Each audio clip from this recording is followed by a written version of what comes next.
काय झालं कोर्टामध्ये, काय उद्या 4 वाजेपर्यंत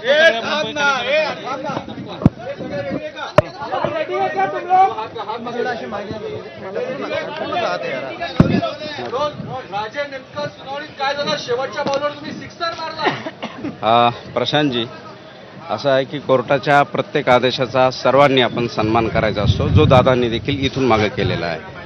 आजपर्यंतच्या इतिहासामध्ये मराठ्यांनी या देशाचं, या राष्ट्राचं, या संपत्तीचं स्वातंत्र्यापूर्वी संरक्षण केलेलं आहे. हा दैदिप्यमान इतिहास आपल्याला शिवाजी महाराजांच्या इतिहासापासून जगज्ञात आहे आणि हा असा जाज्वल्य इतिहास जागवण्याच्या 350-400 वर्षानंतर या मराठा समाजाच्या किंबहुना कुणबी या जातीच्या मागणीसाठी दादांचं 8वं उपोषण आहे, ते आमरण उपोषण आहे.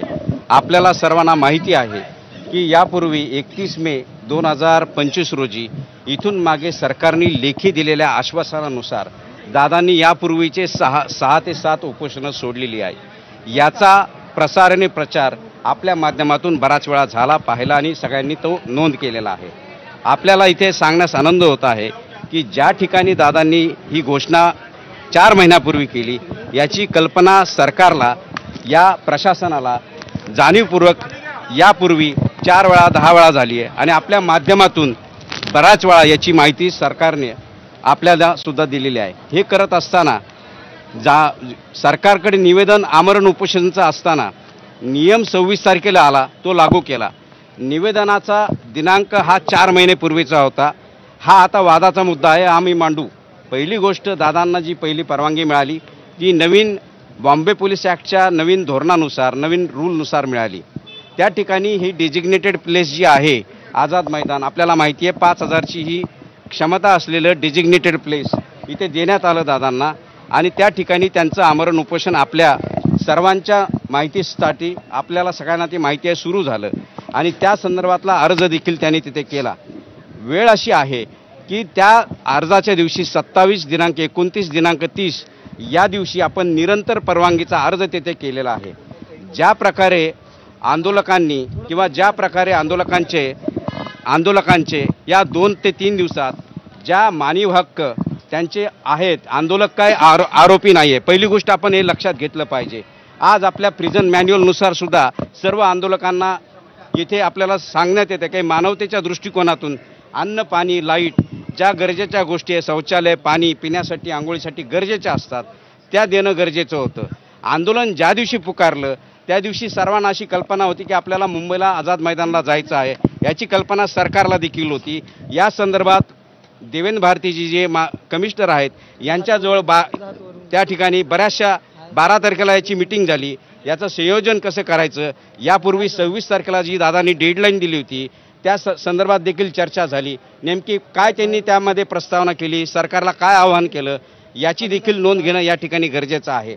दुसरी गोष्ट अशी आहे की सरकारने जर दादांच्या मागण्या मान्य केल्या असत्या तर ही वेळ आमरण उपोषणाची किंवा याची वेळ इथे दादांवर आणि सरकारवर देखील आणि किंबहुना या गणेश उत्सवाच्या दृष्टिकोनातून कोणावरही आली नसती. इथल्या स्थानिक लोकांना सुद्धा त्याचा त्रास झाला नसता. हीच दादांची, सर्व मराठ्यांची, सर्व मराठा सेवकांची ही मनापासूनची इच्छा होती. परंतु सरकारने स्वतःहून वेळ घेऊन इथून मागे लेखी तिथे आश्वासन देऊन कोणतंही काम त्यांच्या वेळेत आणि दिलेल्या विहित मुदतीत पूर्ण केलं नाही, याची कल्पना आहे. आज माननीय कोर्टाने 9 तारखेला त्या दिवशी 26ची जी पहिली सुनावणी झाली, त्या 26 तारखेच्या सुनावणीमध्ये दादांना पार्टी करून घेण्यात आलं आणि त्यांना नोटीस बजावण्यात आली. ती नोटीस रिटर्नेबल ही 9 तारखेला म्हणजे येणाऱ्या 9 सप्टेंबरला ठेवली. परंतु काही अंतरिम अर्ज आज आले आणि आंदोलकांच्या ज्या वाईट गोष्टी आहेत किंवा ज्या वाईट गोष्टी काही घुसखोर आलेल्या आहेत त्यांच्या वाईट गोष्टी इथे दाखवण्यात आल्या. हरकत नाही. काही गोष्टी दादांनी सुद्धा सुरुवातीपासून निघाल्यापासून त्यांनी सांगितलं की आंदोलनकर्त्यांनी कोर्टाच्या सर्व आदेशाचं पालन करावं. त्या संदर्भात त्यांनी वेळोवेळी आंतरवली सराटी ते मुंबई आणि मुंबई इथे आल्यानंतरसुद्धा मी आपल्या माध्यमातून वेळोवेळी सर्व आंदोलनकर्त्यांना, मराठा सेवकांना यापूर्वी आवाहन केलेलं आहे की तुम्ही न्याय कायदा सुव्यवस्था पाळायची आहे आणि ती आपण पाळलेली आहे. ज्याप्रमाणे त्या माननीय उच्च न्यायालयाने अटी घालून दिल्या होत्या त्या आपण सर्व पाळण्याचा प्रयत्न केला. परंतु दिनांक 29, 30 व 31 या दरम्यानच्या काळामध्ये आपण पाहिलं असेल भरपूर पाऊस होता आणि ज्या ठिकाणी डेजिग्नेटेड प्लेस आहे त्या ठिकाणी भरपूर पाणी साचलं होतं. आणि आपण हेही पाहिलं असेल की एक पोलीस ऑफिसर तिथे भोवळून पडला आणि त्याला मदत मराठा सेवकांनी केली. वाईट गोष्टी दाखवल्या जातात, चांगल्या दाखवल्या जात नाहीत. आपल्याला त्या दाखवणं गरजेचं आहे. मराठ्यांनी आजपर्यंत कोणाचाही हक्क हिरावून घेतलेला नाही, उलट त्यांचे हक्क प्रस्थापित केलेले आहेत आणि त्यांचे हक्क अबाधित केलेले आहे. ही राजश्री शाहूंनी, शिवाजी महाराजांनी आणि सयाजीराव गायकवाडांनी आणि बऱ्याचशा अशा मोठ्या लोकांनी आपल्याला दाखवून दिलेलं आहे. तरी दादांचं हे आंदोलन हे सरकारविरुद्ध आहे. दादांचं आंदोलन हे प्रशासनाच्या विरुद्ध आहे. येथील लोकांना कोणताही त्रास देण्याचा त्यांचा कोणताही मानस किंवा उद्देश नाही, हे त्यांच्या आव्हानातून या वेळोवेळी दिसलेलं आहे. दुसरी गोष्ट अशी, काही समाजकंटक जे घुसलेले आहेत ते वेगवेगळ्या प्रकारचे बेकायदेशीर कृत्य करत आहेत, जेणेकरून आंदोलन भरकटण्याचा तिथे त्यांचा डाव आहे. परंतु दादांनी वेळोवेळी त्याविषयी त्यांचं क्लॅरिफिकेशन दिलेलं आहे. आज माननीय कोर्टाने एवढं सांगितलं आहे, 5,000ची परमिशन आहे, तुम्ही 5,000 इथे राहा, बाकीचे इव्हॅक्युएट करा. त्या संदर्भात दादा आता पुढील आदेश जनतेला देतील. या आंदोलनामध्ये हुल्लडबाजी होते, अप्रत्यक्ष तुम्ही मान्य केलं, तुम्ही वेगवेगळ्या प्रकारचे आंदोलक असू शकतात हे मान्य केलं, पण आज कोर्टाने आझाद मैदान सोडून इतर सर्व जागा व्हॅकेट करण्याचे आदेश दिलेले. याकडे तुम्ही कसं बघणार किंवा याबाबतच्या सूचना कशा मान्य करणार? असं आहे, ज्या दिवशी नियम आला त्या दिवशी त्याच्या पूर्वीचा अर्ज आहे हे सरकार सांगत नाही. आज तुम्ही आंदोलक कशी येणार, कुठून येणार, दादांचं आव्हान 4 महिन्यापासून आहे. या सगळ्याच गोष्टींची बाब आपल्याला एकत्रित बघावी लागेल. एक पाय बांधायचा आणि दुसऱ्या पायाने पळायला लावायचं, अशा ह्या अटी व शर्ती ज्या असतात त्या तुम्ही घालून उपयोग नाही. तुम्ही सरकारने काय पाहिलं पाहिजे आंदोलनकर्त्यांचं. त्याच्यानंतर विनंती आहे, मुद्द्यावर या. तुम्ही ऑर्डरच्या सगळ्यात शेवटी केलेली मागणी कोर्टानं मान्य केली, ही महत्वाची गोष्ट. बरोबर, त्याच्या आधी मात्र आझाद मैदान सोडून इतर दक्षिण मुंबईतल्या CSMT वगैरे जागा व्हॅकेट करायचे आदेश दिले, त्याबद्दल काय सांगा? त्याबद्दल कोर्टाने यापूर्वी दिलेल्या आदेशाप्रमाणे आपल्याला त्या नियम पाळायचे आहेत आणि नवीन नियम पाळण्याचा देखील दादांनी जो अर्ज दिला, तुम्हाला माहिती असेल 26-27 तारखेला तो अर्ज दिला गेला आहे. आणि त्याच दिवशी त्यांनी हेही सांगितलं आहे की वेळोवेळी जी दररोज मागणी करायची आहे, उपोषण आमरण आहे, त्या संदर्भात त्यांचा अर्ज असा आहे. त्या दिवशीसुद्धा एक वेगळा अर्ज दिला की आमरण उपोषण असल्यामुळे दररोज हा अर्ज करणं शक्य नाही. आज तुम्ही 9:30 ते 5:30 या ड्युटी केल्यासारखा तुम्ही एका ठिकाणाहून दुसरीकडे जाऊ शकत नाही. ही महत्त्वाची गोष्ट आहे आणि ही बाब आम्ही आमच्या अर्जामध्ये दिलेली आहे. परंतु ही बाब कोर्टापुढे जाणीवपूर्वक आणली जात नाही. आम्ही उद्या आता त्या गोष्टीबद्दल आम्ही उहापोह कोर्टापुढे कडू की एका ठिकाणाहून दुसरी ठिकाणी जाणं योग्य नाही. ही डेजिग्नेटेड प्लेस आहे. दादांचं आमरण उपोषण एका जागेवरच आहे. आमरण उपोषण असल्यामुळे दादांची तब्येत तशी खालावली आहे. त्यांना सकाळी ह्या गोष्टी मी बोलण्यास गेलो, परंतु त्यांची बोलण्याची ताकद आणि मनस्थिती नाही. आपण सगळे पाहता 4था दिवस आहे. तर आपणसुद्धा मी आपल्या माध्यमातून मराठा सेवकांना, आंदोलकांना आवाहन करतो, शांततेत तुम्ही ज्या आदेश आहेत दादा सांगतील त्या तुम्ही पाळा आणि तुम्ही 5,000 सोडून याच्या व्यतिरिक्त तुम्ही त्या मैदानामध्ये किंवा मुंबईच्या कुठल्याही ठिकाणावर थांबू नये. तुम्ही म्हटलेलं आहे की आम्ही सगळ्या समजूत करू, कुठल्या मुद्द्यांवरती तुम्ही काय झालं? बरोबर आहे. गुणरत्न सदावर्ते जबाबदार वकील आहेत. त्यांनी जबाबदार वकिलासारखं वागावं आणि त्यांनी जे मध्ये जे मीडियाला वेगवेगळे बाईट्स देतात त्यामुळे आंदोलनकर्त्यांमध्ये कारण नसताना मनस्ताप व एक क्लेश निर्माण होतो आणि समाजामध्ये एक तेढ निर्माण होते. ती थांबवावी, त्यांनासुद्धा थांबवावं आणि मीडियाने सुद्धा त्यांना विचित्र प्रश्न विचारण्यापासून थांबवावे, ही नम्र विनंती आम्ही या ठिकाणी मराठा सेवकांनी केली. तुम्ही जरांगे पाटील यांची समजूत करणार आहे असं कोर्टात म्हटले, कुठल्या मुद्द्यांवर समजूत करणार? आम्ही जरांगे पाटलांची एक मुख्य ते आंदोलनकर्ते आहेत, मराठा सेवक आहेत, ते स्वतःला मराठा सेवक म्हणून घेतात. या सर्व मराठा सेवकांनी महाराष्ट्रातून आलेल्या याची दखल प्रामाणिकपणे याची घेतली पाहिजे. त्यांचा आदेश तिथे पाळला पाहिजे. त्यांचा आदेश हा सर्वांसाठी आज शिरसावन्य आहे. आणि या उलट मी आता जाऊन सांगतो, आमच्या दोन्ही वकिलांनी राजेश टेकाळे जे असतील, डुबे जे असतील, यांनी तिथे सांगितलं की तुम्ही सरकारला त्यांनी केलेली मागणी मान्य करायला लावा. आंदोलन 1 दिवसात 1 तासात संपेल हे दादांनी देखील सांगितलं. मी सुद्धा बऱ्याच वेळा मीडियासमोर सांगितलेलं आहे. आंदोलन वाढवण्याचं कारण काय? ठीक आहे, त्याला काही प्रोसिजर आहेत, परंतु त्यांनी घोषणा केल्यानंतर लेखी स्वरूपात काही दिलं तर आंदोलन थांबू शकतं. कोर्टाचं आताच महत्वाचं आहे की आंदोलनकर्त्यांची उल्लडबाजी असेल किंवा ते काही ठिकाणी कुणी कबड्डी खेळतात वगैरे व्हिडिओज काहीतरी दाखवले वाटते त्या रस्त्यावर आंदोलन करताना, तर त्यातून लॉ अँड ऑर्डर इश्यू तयार झाला. आता मनोज दादा सुरुवातीपासून सांगतात, तुम्हाला एक सांगतो, नाही पण मग आंदोलन ऐक, हां सीएसएमटी असेल तर दुसरं रस्ता जामच आहे.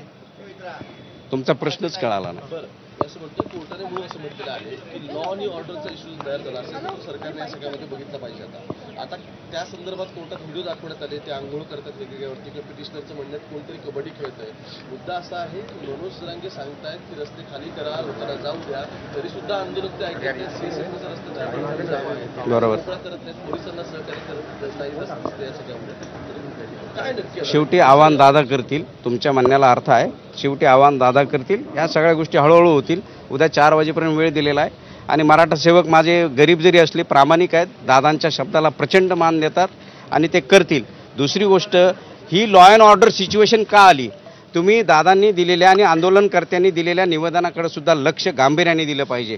ज्या सुखसुविधा तुमच्या आमच्या मनामध्ये असतात, पाणी, लाईट, आंघोळीचं पाणी, संडास, शौचालय, त्याच्यानंतर जेवण, या गोष्टी तुम्ही अडून, तुम्हाला माहिती आहे 2 दिवस तिथे तुम्ही खाऊगल्ली बंद होती. कोणत्या कारणाने बंद होती? सरकारचं काम आहे. तुम्हाला जर जेवण पाणी मिळालं नाही, ह्या सगळ्या गोष्टी ऑब्वियस आहे, होणार. त्यामुळे ॲक्शनला रिॲक्शन असते. याकडे एक वेगळ्या अँगलने सुद्धा तुम्ही पाहिलं पाहिजे. पत्रकारांनी हे अधोरेखित केलं पाहिजे. ज्यावेळेस तुम्ही या संदर्भात अर्ज करतात, तुम्ही डिझास्टर मॅनेजमेंट करणं, मी 12 तारखेला मी आवर्जून देवेंद्र भारतींना त्या मीटिंगमध्ये सांगितलं होतं की तुम्ही ही सगळी सुखसुविधा उपलब्ध करण्यासाठी, वॉर रूम तयार करण्यासाठी, ट्रॅफिकचा रकस कमी करण्यासाठी, त्याचबरोबर गणेश फेस्टिवल असल्यामुळे आतील बांधवांना, बंधूंना जे या संदर्भात मुंबईत राहतात, या बहुल भागात 8 कॉर्पोरेशन एरियात राहतात, यांच्या घरी गणपती असतो, सगळ्यांच्या असतो आणि हे आदराचं असं हे गणेश फेस्टिवल आपल्याला माहिती असतं मुंबईमध्ये आणि मुंबईच्या परिसरामध्ये.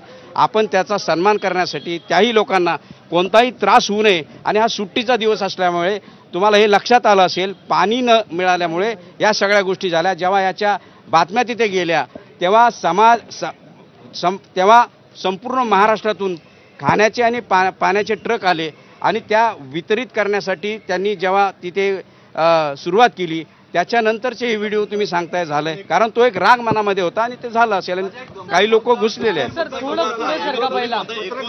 हल्ले करताय, एक गंभीर मुद्दा हिअरिंग मध्ये समोर आला. आंदोलक पत्रकारांवर सुद्धा हल्ले करताय, महिला पत्रकारांना धक्काबुक्की झाली. मनोज जरांगे त्या तुम्हाला माहिती असेल, त्यावेळेस सुद्धा मनोज दादांनी स्पष्टपणे सांगितले, कानाखाली काढा. जो कोणी तुम्हाला त्रास, आजपर्यंत तुमच्या या 200-400 चॅनलला माहिती आहे, दादांनी स्पष्ट आदेश दिलेले आहेत. कोणी तुमच्याशी उल्लडबाजी केली, पोलिसांची केली, कारण आम्ही सतत संपर्कात होतो. पोलीस प्रशासन हे सांगणार नाही की त्या दिवशी रात्री आम्ही 4-5 वाजेपर्यंत, दुसऱ्या दिवशी 4-5 वाजेपर्यंत काय केलेलं आहे. पोलिसांना हे सांगावं लागतंय. त्यांनी सांगितलं पाहिजे की काही लोकांनी इथे ती ट्रॅफिक मोकळी करण्यासाठी सुद्धा प्रयत्न केले आणि दादांनी काल तुमच्या सर्वांसमोर सांगितलं आहे, असं कुणी करत असेल, कुणी घुसखोर असेल, मुद्दाम करत असेल, त्यांना तुम्ही तुमच्या भाषेत उत्तर द्या. त्यांनी कोणाचीही गय केलेली नाही. आणि स्त्रियांचा आदर करणं हा आपल्या प्रत्येक समाज मनाचा एक आरसा आहे आणि तो सांगण्याची कोणाला गरज नाही. तो धडा आपल्याला घरातच मिळतो आणि तो सर्वांनी पाळावा, हेच दादांचं कालचंही सांगणं होतं. धन्यवाद. आज कोर्ट में क्या हुआ सर? आज कोर्ट में क्या हुआ बताइए. 29 पर्यंत परवानगी आहे. जर पुढची परवानगी मिळाली नाही तर आंदोलन थांबवणार की पुढे काय करणार? तुमच्या लक्षात